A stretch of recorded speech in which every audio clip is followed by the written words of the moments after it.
दक्षिण पश्चिम मतदारसंघाच्या मतमोजणी केंद्राच्या बाहेर उभे आहोत आणि इथे बघू शकतो की देवेंद्र फडणवीस जे आहेत ते विजय झाल्यामुळे भाजपचे जे कार्यकर्ते आहेत ते प्रचंड प्रमाणात इथे जे आहेत ते जल्लोष करत आहेत। इथे बरेच नेते आपल्यासोबत आहेत, त्यांचा जल्लोष सुद्धा आपण जाणून घेऊया।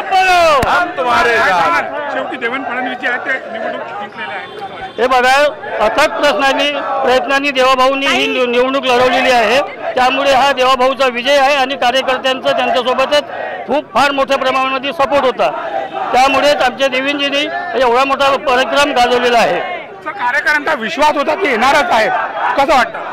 हे बघा, प्रत्येक कार्यकर्त्याला ठामपणे 100% विश्वास होता की यावेळेस महायुतीचं सरकार बनणार आणि देवाभाऊ हा महाराष्ट्राचा मुख्यमंत्री होणार, हे प्रत्येक कार्यकर्त्याच्या मनात ठासून होतं, त्यामुळे काही शंकाच नव्हती।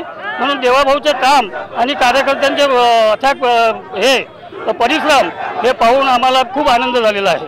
लाडकी बहन क्या बताएंगे, दिली इच्छा पूरी हो चुकी है आज क्या? बिल्कुल, महाराष्ट्र में देवेंद्र फडणवीस को लाडली बहनों ने भरपूर आशीर्वाद दिया और आज महाराष्ट्र के मुख्यमंत्री वो बनने जा रहे हैं।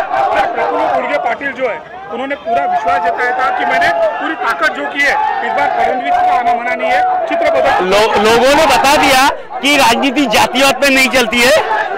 फडणवीस साहब एक ब्राह्मण समाज से, लेकिन उन्होंने कभी जातिवाद नहीं किया।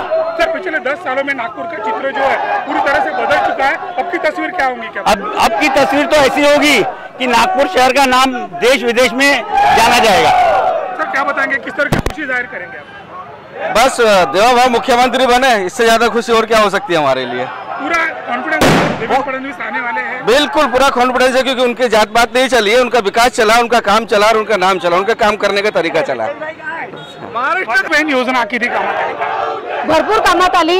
लाडकी योजना खरंच दादाने लाडकी बहीण बनवून ठेवली पूर्ण महाराष्ट्रभर, तर मी त्यांचं कौतुक करते, कारण की अशा गरीब लोकांना ज्या जरूरत होती त्यावेळेस ते लोक धावून आले आणि लाडकी बहीण म्हणजे खरंच लाडक्या बहिणीसारखं वागून राहिले ते लोक। असं वाटतं अशी योजना नेहमी कोणी आणत नाही, पण त्यांनी विचार केला आमच्या बहिणींचा आणि त्यांनी ही योजना राबवली आणि घरोघरी आज चूल आणि मूल हे सगळं सांभाळायला बाई सक्षम झाली। तर मी त्यांचा असं म्हणतो की अभिमान आहे आम्हाला की आमच्या दादांचा की त्यांनी विजय मिळवावा आणि मिळवला आणि हर गोष्टीवर प्रत्येक चुलीपासून तर मुलीपासून तर आमच्या प्रत्येक माणसाच्या पोटापर्यंत ते पोहोचलेले असे विजय बाजूंचा विजय असो। महिलांचा पाठिंबा मोठ्या संख्येने देवेंद्र फडणवीस यांना मिळाला, काय सांगाल? महिलांचा पाठिंबा यासाठी मिळाला की त्यांना महिला काय आहे तिला किती कष्ट करावं लागते, ती माणसांना पोरांना सगळ्या कुटुंबाला सांभाळते, कारण की पुरुष हा बाहेरचं सांभाळतो पण घरची ही सांभाळणारी स्त्री आहे, तर तिची जाणीव ठेवून त्यांनी जे एवढं मोठं कार्य केलं त्यासाठी अभिमान आहे मला। आणि मी या नागपुरात राहते, माझे नागपूरचे देवेंद्र फडणवीस आहे त्याचा पण मला अभिमान आहे। काय सांगाल, फडणवीस यांना मुख्यमंत्री बघण्याची इच्छा आहे?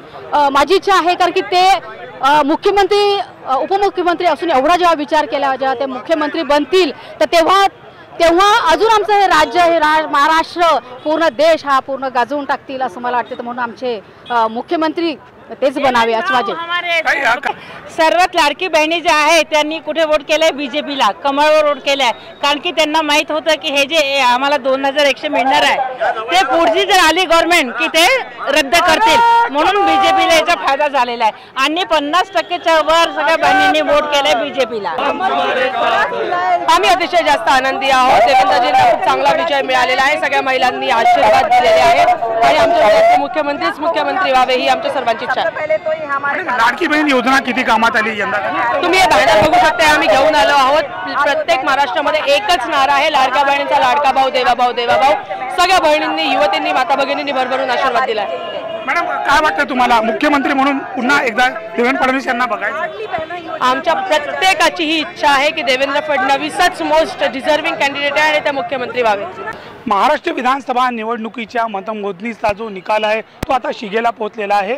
आता आपण नागपूरच्या दक्षिण पश्चिम विधानसभा मतदारसंघाच्या मतमोजणी केंद्राच्या बाहेर उभे आहोत आणि इथे आपण बघू शकतो की देवेंद्र फडणवीस जे आहेत ते विजय झालेले आहेत, त्यामुळे मोठ्या संख्येने जे आहेत ते भाजपचे कार्यकर्ते इथे जल्लोष साजरा करत आहेत, फटाके फोडणं सुरू आहेत। जे भाजपच्या महिला कार्यकर्ते आहेत त्यांचं फुगडी खेळणं इथे सुरू आहेत, प्रचंड एक मोठा जल्लोष त्यांच्यामध्ये साजरा होत आहेत।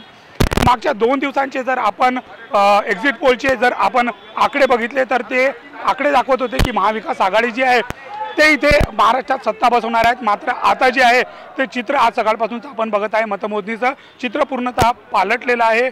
सर्वतः जे आहे ते भाजप आणि महायुती जी आहे ते मोठ्या संख्येने जागा जी आहेत ते मिळवताना दिसून येत आहेत। आतापर्यंत जी माहिती आपल्याला मिळाली आहे तर नागपूरमध्ये 5 ठिकाणी भाजप जे आहे ते आघाडीवर आहे, तर फक्त एका ठिकाणी म्हणजे उत्तरचा जो मतदारसंघ आहे तिथे फक्त नितीन राऊत जे आहेत ते आघाडीवर आहेत, बाकी सर्व ठिकाणी भाजप जी आहे ती आघाडीवर आहे। त्यामुळे एकंदरीतच महाराष्ट्राचं जे चित्र बनलं तर पुन्हा एकदा महायुती जी आहे ते सरकार बनवण्याच्या मार्गावर असतानाच दिसत आहे आणि पुन्हा एकदा मुख्यमंत्री जे आहेत ते देवेंद्र फडणवीस यांचा चेहरा आम्हाला पाहिजे अशा प्रकारचं भाजपच्या कार्यकर्त्यांचं मत आहे। कॅमेरा पर्सन सचिन सह सनी भोंगाडे, शंखनाद न्यूज, नागपूर।